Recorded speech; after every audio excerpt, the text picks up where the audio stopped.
Hi students, welcome to today's online class. Today we are going to start fifth unit, that is data communications.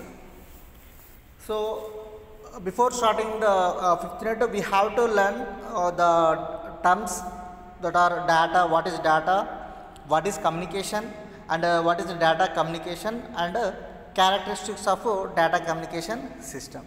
So in this unit we will see all the networking concepts and topologies. So before starting this, let us learn what is data. So data means it refers to raw facts which are processed to generate information. So your roll number is there, right? So any of the number, if you write just a number, it means what? It's just a number, that is a data. So what is the definition here? Data is a raw fact. So by seeing that, no one can understand if you write any number. If your roll number is 101, if you write 101, no one can understand. If you write roll number beside that number, someone can understand, right? So which after processing, when you are writing roll number before that number, it is processed, right? So that is called as what? Information. So if you write before your number, if you write roll number, by seeing that someone can understand that. So roll number of a particular student is 101, like that. So it means what? It refers to raw facts which are processed to generate information. That is nothing but information. After processing the data, we will get information. So data can be represented either in any of the form. It may be of text, it may be of numbers, or it may be of images, etc. So what is a communication? So communication is defined as a means of exchanging information between two different parties. Means of exchanging the information.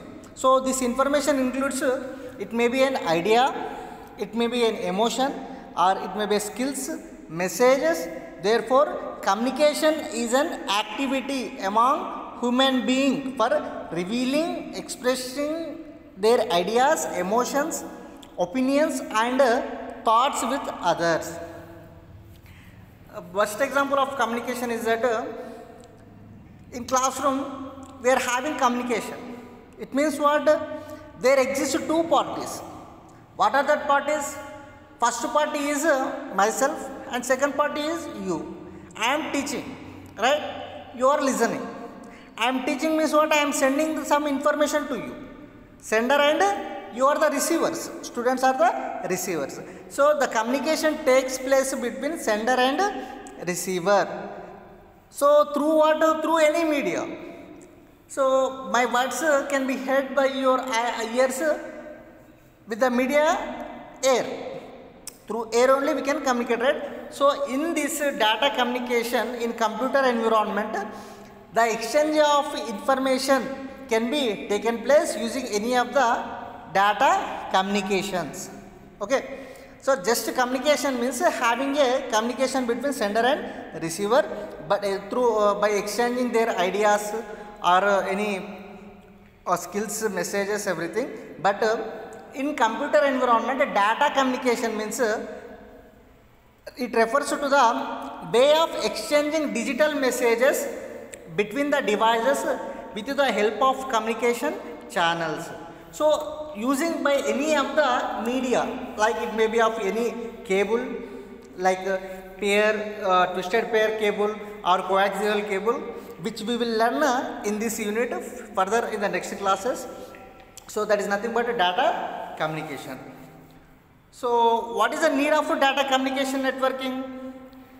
The data communication networking is needed due to the following reasons. Why it is needed means to transmit the data with the maximum rate of transmission. By speed to data transfer rate it is needed, and to transmit the data with the maximum accuracy.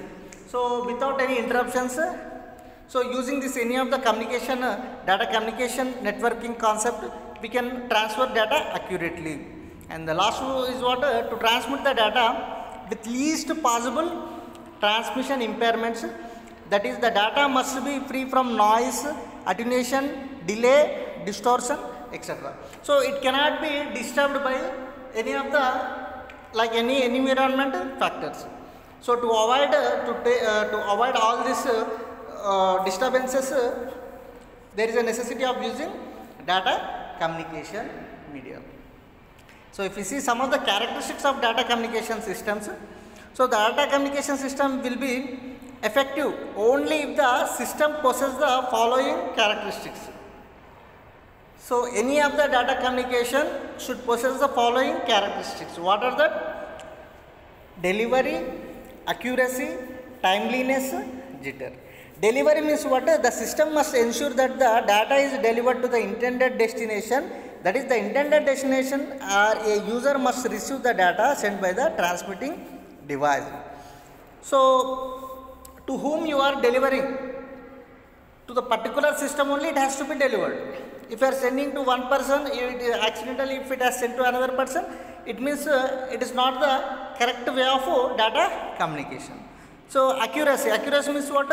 Exactness. It must deliver the data.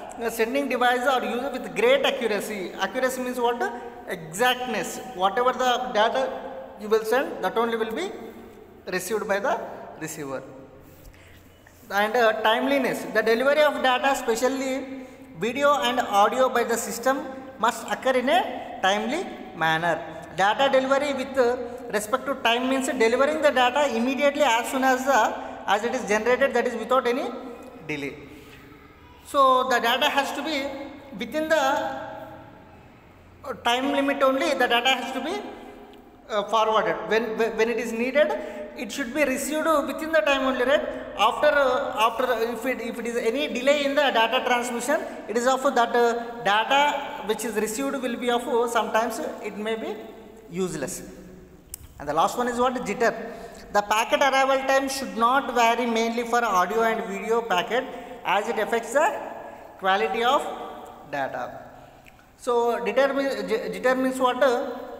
It's some delay in the data transmission. That should not be taken place. The data has to be quality of the video content will be affected if the data is not transmitted within the time limit. If there exists any of the disturbances, so that leads to the disturbances in the data communication.